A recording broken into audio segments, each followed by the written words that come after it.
Hi, everyone. Thank you for joining us today for our presentation on CIA's academic programs. Today, we are joined by our very special guest, Dean Mattel, Senior Associate Dean of Culinary Arts at the Culinary Institute of America. Now, without further ado, let's give a warm round of virtual applause to our presenter, Dean Mattel. Good morning, good afternoon, or good evening, everybody, depending on where you are. It's nice to have you with us here today. As Ali said, my name is Bruce Mattel, and I'm the Senior Associate Dean for Culinary Arts. And I work at our Hyde Park campus in the Hudson Valley in New York. Not only have I been a faculty member and an administrator at the CIA, but I am also a very proud alum of the CIA. I grew up in the Bronx, New York, and after high school, I went to the CIA in 1979, graduating in November of 1980.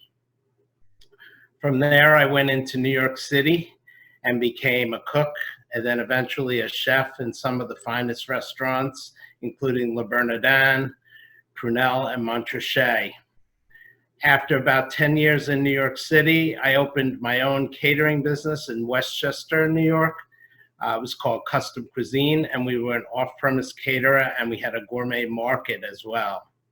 In 1997, I sold that business, and I went up to the CIA and became a faculty member. In 2012, I became an associate dean and then was promoted to senior associate dean several years ago. So as you can see, my career went from cook to chef to entrepreneur and then to culinary educator. So with a CIA degree, really you have a lot of options. The broad base of our teaching and learning sets you on many a path. So as they say, pardon this cliche, but it's very appropriate, the world will be your oyster. So now let's talk about our programs. What's on the menu? So first we're going to talk a little bit about our programs and your interest. Are you interested in culinary arts? Or are you interested in baking pastry arts, or maybe hospitality management? That's something that you'll want to decide as you come in, as you join us on our campus. For culinary arts, as well as the other programs, we start with basic knowledge and basic skills. So for example, your first kitchen class will be culinary fundamentals. And in culinary fundamentals, you learn how to work with a knife, how to do knife cuts, how to make stocks and sauces and soups. You learn about all different cooking techniques, which you prepare food with in a very small quantity, just so that you could really understand the technique and the concept. As you go on through the program, and these are some of the terms that we use, you start taking production classes. So you take what you learned and you start applying them to high volume production in maybe a non-commercial food service setting, banqueting and catering, and also a la carte production, similar to what we do in restaurants.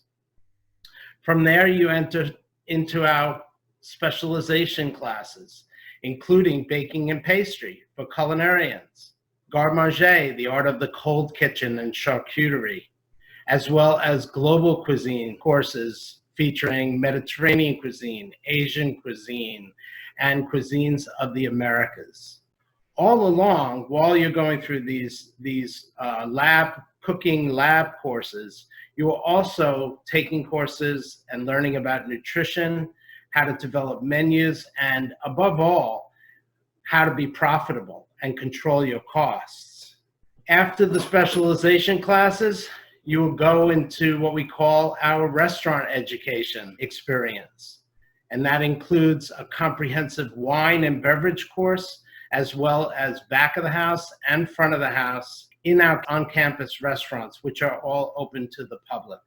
It's pretty similar with baking and pastry arts. You will take courses that familiarize you with ingredients and familiarize you with basic techniques such as foaming and creaming method. And then from there, you'll learn basic breads, how to work with chocolate, just how to temper chocolate, make simple things, how to do simple decorative techniques, and start to make basic cakes, pies, and individual desserts. From there, you start taking that knowledge and being much more artistic and being much more detailed with that. And you go into classes such as artisan breads, chocolate and confections, and cake decoration. And again, all along the way, you're learning how to make food that's good for the mind and body, how to develop nice menus and product lists, and of course, become profitable.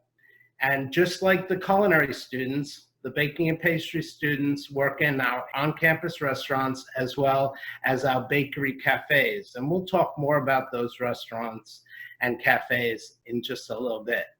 Hospitality management is one of our newer programs, and it's fantastic. I and several of the faculty were all involved in making sure that the hospitality management program was different than competing programs all over the country. And why is it different? Because we are the Culinary Institute. So we made sure that we had a full 30 credit load of food and beverage courses. So unlike other programs around the country, if you go into hospitality management at the Culinary Institute of America, you will have much more back of the house experience and familiarity about beverages and wines than people competing for the same jobs. There's roughly about 10 times more food and beverage coursework than other hospitality programs.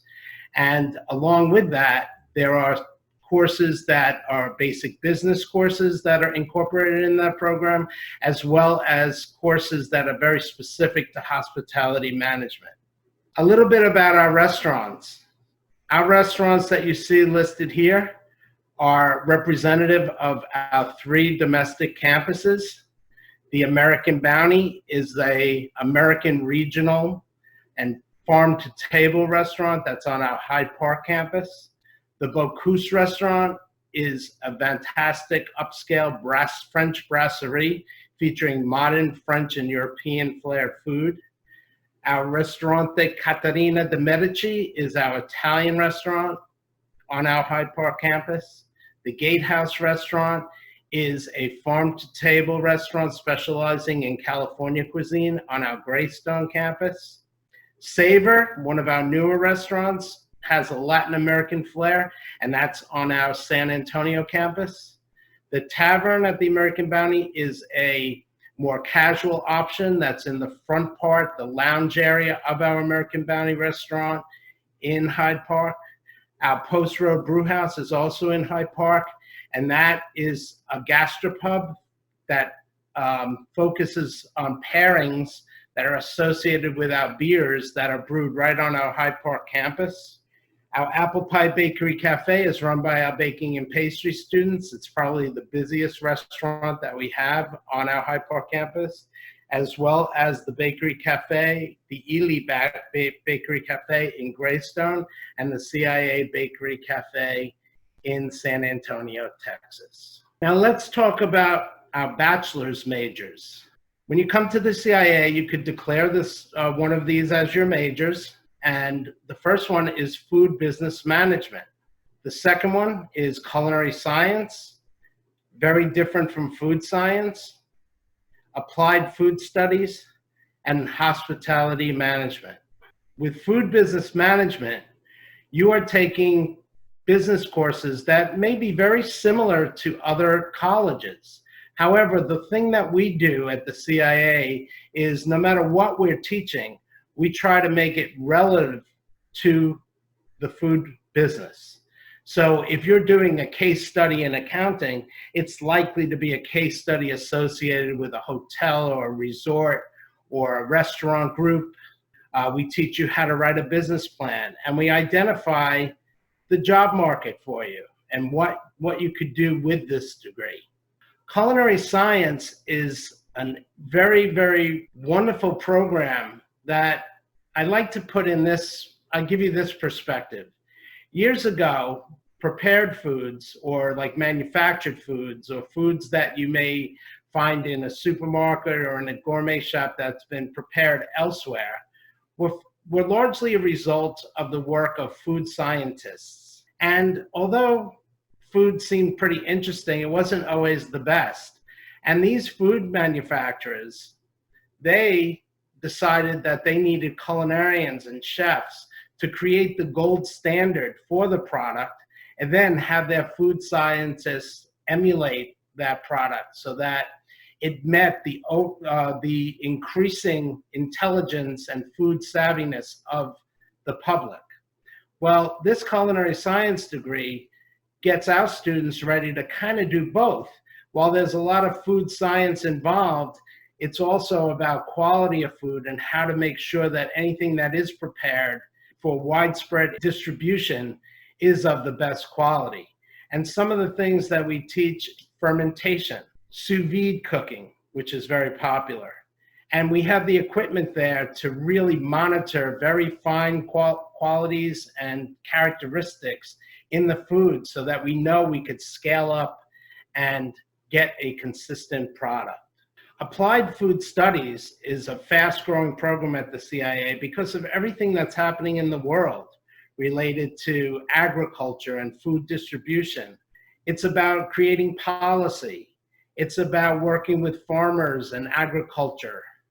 It's about figuring out ways to be more sustainable and to make sure that the food system for the future is sound. It's a wonderful program, and there is so much to do within that program that's very, very stimulating.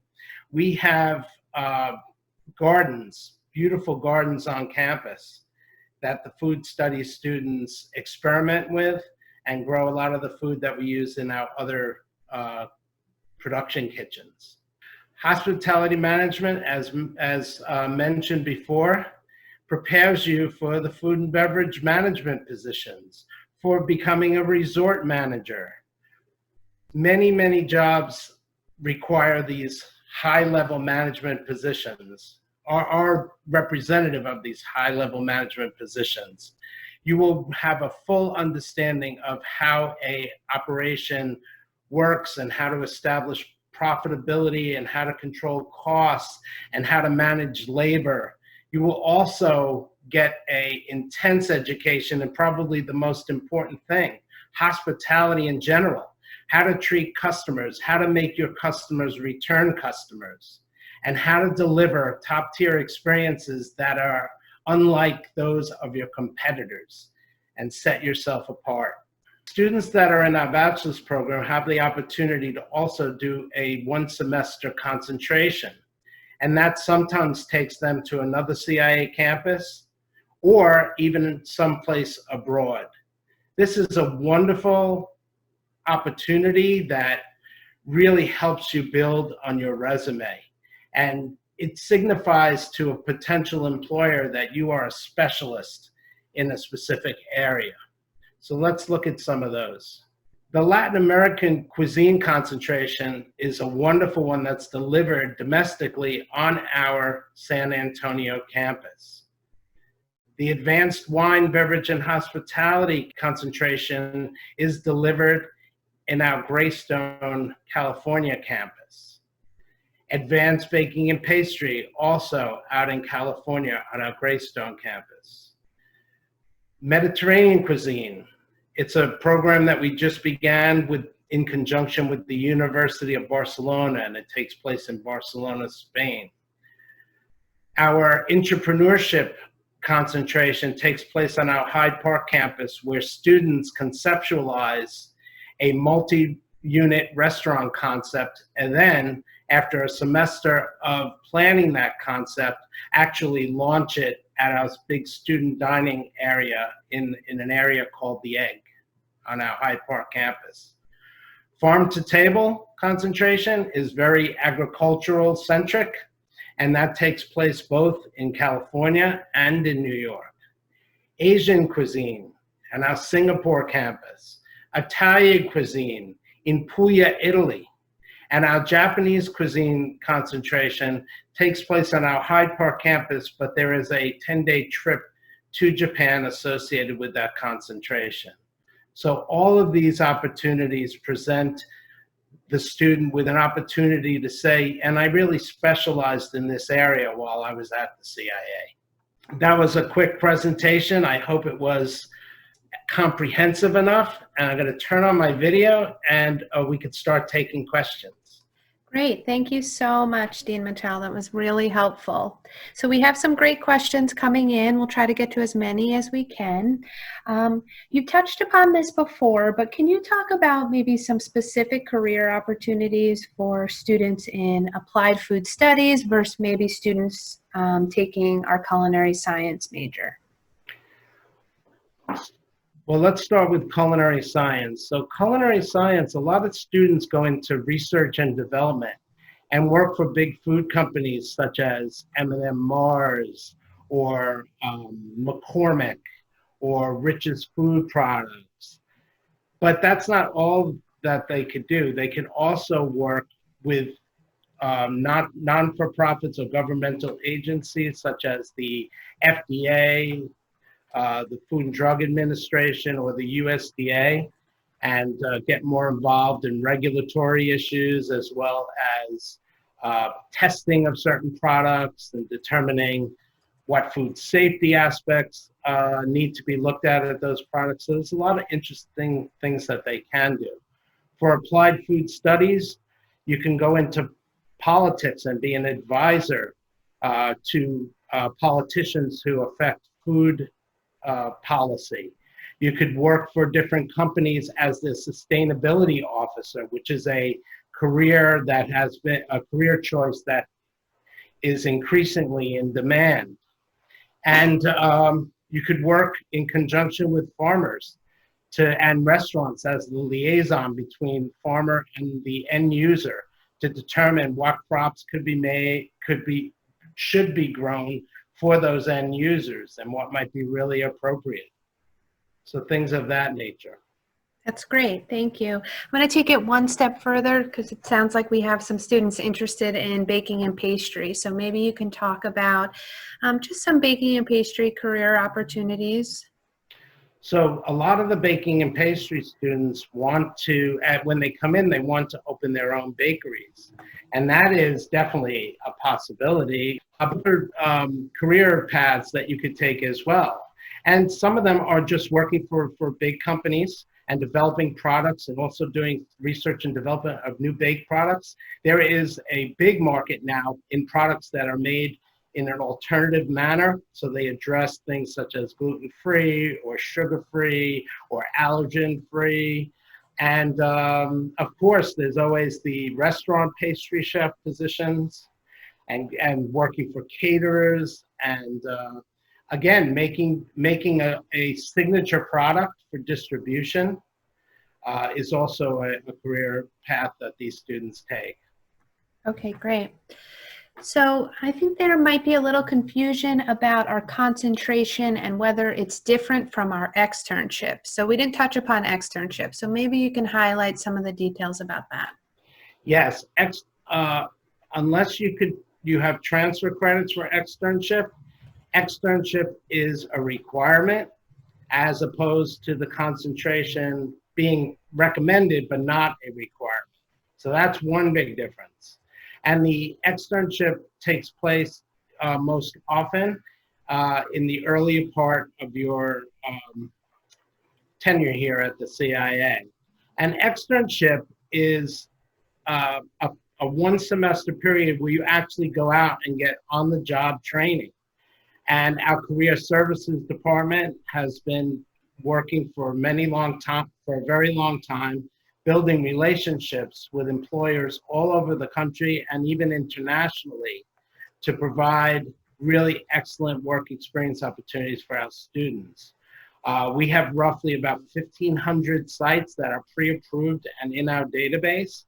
And about 3 or 4 times a year, we host career fairs here, which are in such high demand that there's actually a waiting list for companies to actually get here so that they could hire our students. And those, when you go to a career fair here, and looking for either an externship or actually even a position for when one might graduate, you will see an array of different opportunities, from resorts and hotels to small restaurants to prepared food areas in big grocery chains such as like Whole Foods or Wegmans. It runs the gambit. So food writing, for example, there's opportunities at magazines, food-related magazines, or web-based companies such as that. So there's a lot you could do. But the externship is really an important semester. It does a couple of different things for you. First of all, it prepares you for your return to the CIA with a more honed set of skills and greater knowledge, as well as it helps build on your resume because it is job experience, and it also could provide for career discovery. For example, when I did my externship a long time ago, I went to a hotel, a big hotel in Miami Beach. And although I had a very valuable experience and learned a lot of things that I actually used when I became a caterer, I really decided that hotels weren't for me. But had I not had that experience, I wouldn't know that, and maybe my life would have taken a different turn. Great, that's helpful. So I'm seeing some questions here about students who are asking about double majors, but then also will culinary students have exposure to any baking courses and vice versa? So maybe you could talk about that. Yes, both ways. So the baking students take a comprehensive course called Culinary Skills for Bakers, where it's a condensed like culinary fundamental course where they learn all about cooking techniques and how to make sauces, stocks, work with a knife, and a lot more savory application. And the culinary students as well, they take a very comprehensive baking and pastry course. In fact, the culinary students, they prepare a lot of the baked products that we use down in our main student dining area. It's pretty amazing what the culinary students do in terms of baking and vice versa. So there's a lot of crossover there. That's great. So back to our externship, because I'm seeing some questions coming in based on what you said. Someone asked if externship costs money or do you get paid while on externship? And a second part to that question, are there opportunities to go abroad for externship? Yes and yes. So the overwhelming majority of extern positions do pay. There are some that don't. There are some that provide housing. There are some that don't. So it's very important that you ask these questions when you meet or reach out to these employers. But if you go to career services and you start looking through the profiles of these sites, you will also be able to ascertain get answers to those questions as well right from there. And what was the second part, Allie? About studying abroad and taking your externship abroad. Yes, there are opportunity abroad, absolutely. There's another opportunity too. If you have a site that you'd like it to be an extern site, but it isn't already, you can, and you have a relationship with the owner or the chef of that operation, you could have them apply, and as long as they meet the criteria, they can become an approved site. But in order for you to get credit for that semester, as it is credit bearing, you need to make sure that it's an approved site, because there's a rigorous set of criteria that the employers have to be able to comply to, so that we know that all of our students are getting a similar experience. Although it may be very, very different, they're still accomplishing the learning goals that are associated with the externship course. Okay, great. I do want to mention too that when students are on extern, that is not a tuition paying semester, so that you do not pay tuition, but you do receive credit for your externship. So that's great. You can get paid potentially to be on extern and you don't have to pay for tuition that semester. So that's an advantage.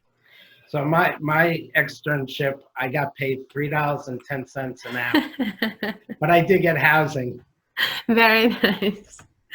So I want to talk about, so we're getting some questions about what classes look like. So what's a typical class day like in a culinary kitchen? So culinary and baking and pastry courses are normally set up in this manner. I mean, it does vary from class to class, but generally speaking, it's a 6.5 hour class day, generally. And you go in, and there may be a lecture, or you may already start to do some preliminary mise en place, which is preparation. Either way, if you're doing mise en place, you usually break for a lecture. And this is the academic or didactic part of the course, where you learn about either culture, or you learn the science, or you learn a lot of information that's relative to what skills you'll be learning that day as well. And then there's a production part, and in some classes, there's actually service. So some of the more advanced classes, we prepare food such as the global cuisines, and that food is used to feed our student population. So just to recap, you have a lecture, you have mise en place, some of the classes have a service period, and then there's family meal where the class all eats together, cleanup, and then a wrap-up or recap on what transpired during the day. And of course, a lot of feedback from the instructor.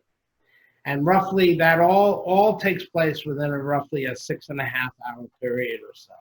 And that is similar with the baking and pastry classes as well.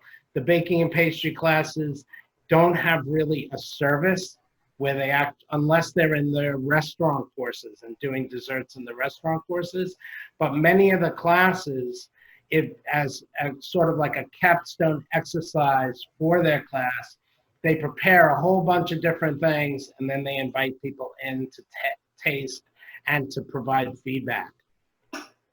Great. So is there homework in kitchen classes? And then maybe talk about, do we have academic classes, and is there homework for that as well? Yes, there's homework for both. And there's, so the way I like to say it is, you got to partner. The students and the faculty partner in the educational process. And they all have to do their share. And homework and preparation for the next day is very important. In fact, if you think about it, if you worked in a restaurant, right, or in a bakery, you would need to definitely be prepared before you came in so that you could be as productive as possible. And there's a lot of other people working there that are depending on you. You don't work in a silo.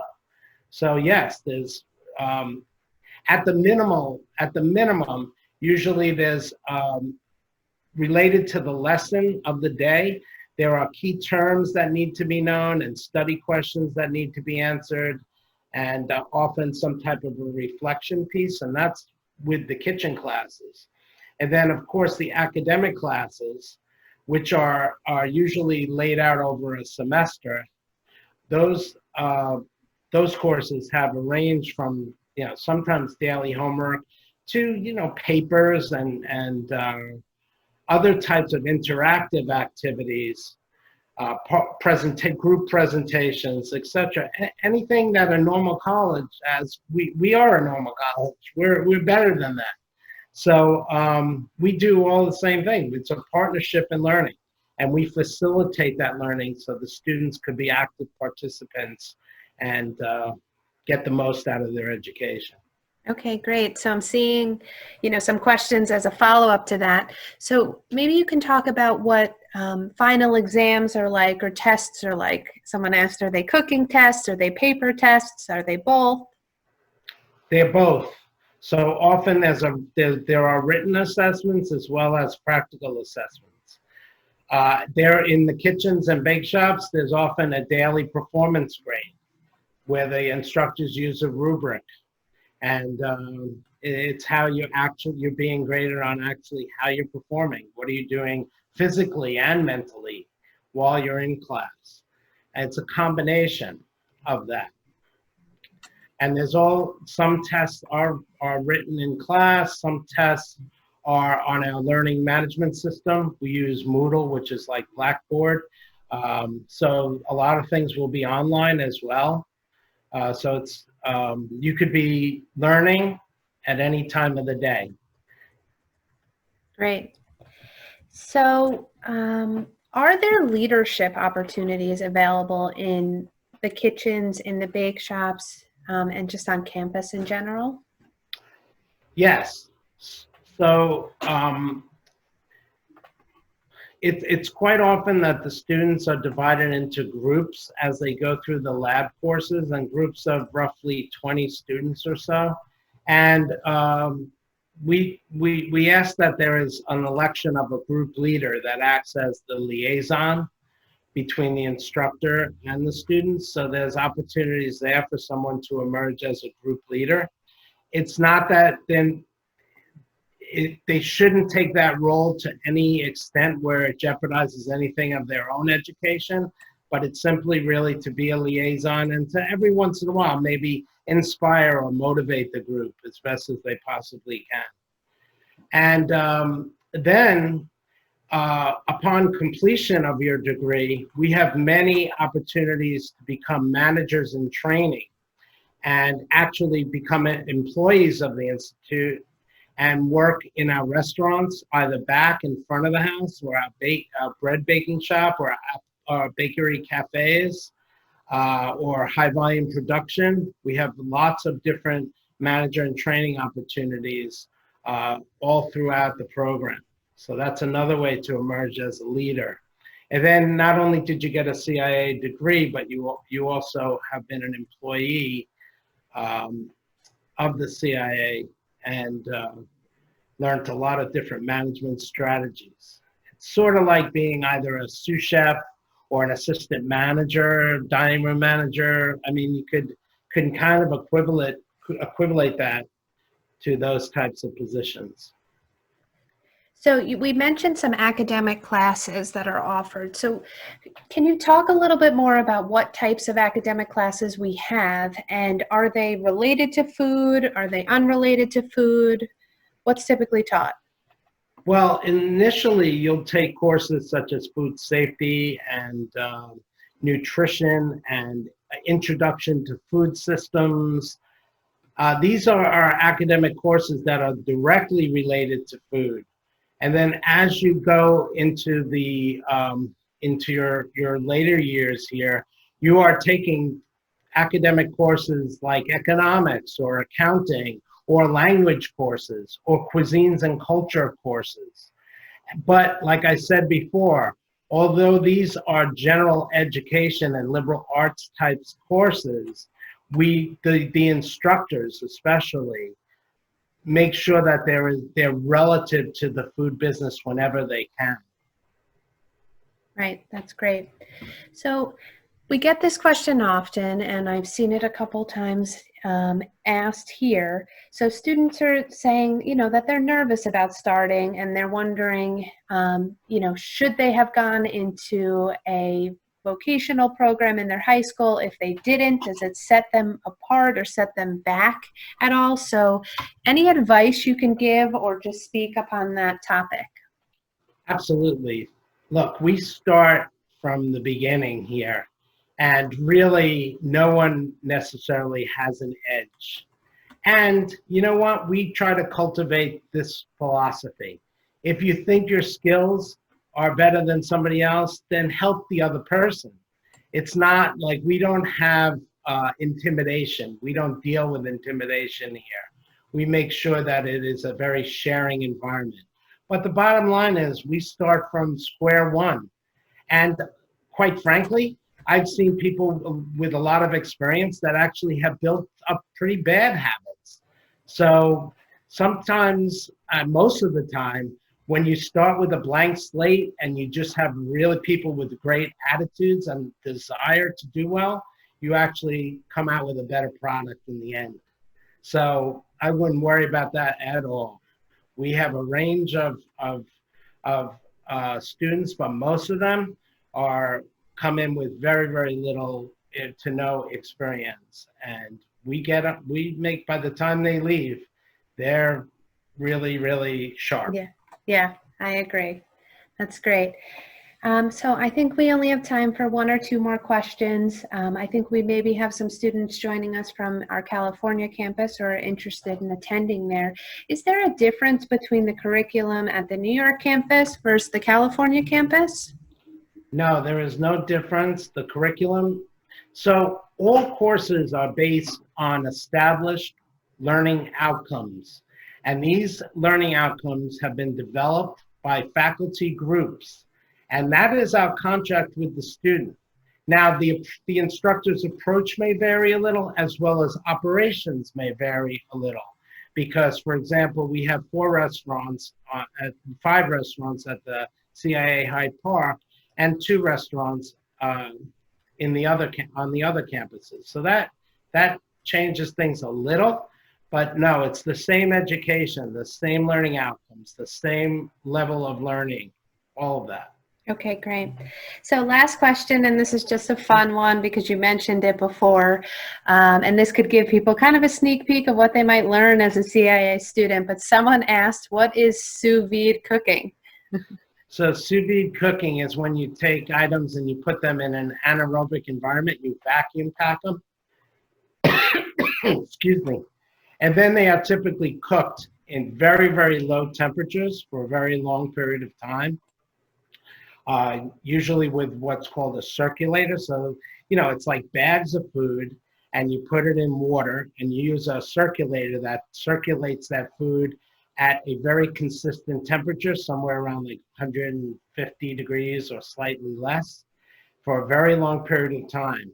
And the food does get cooked, but it gets cooked in a different way that it's a different product.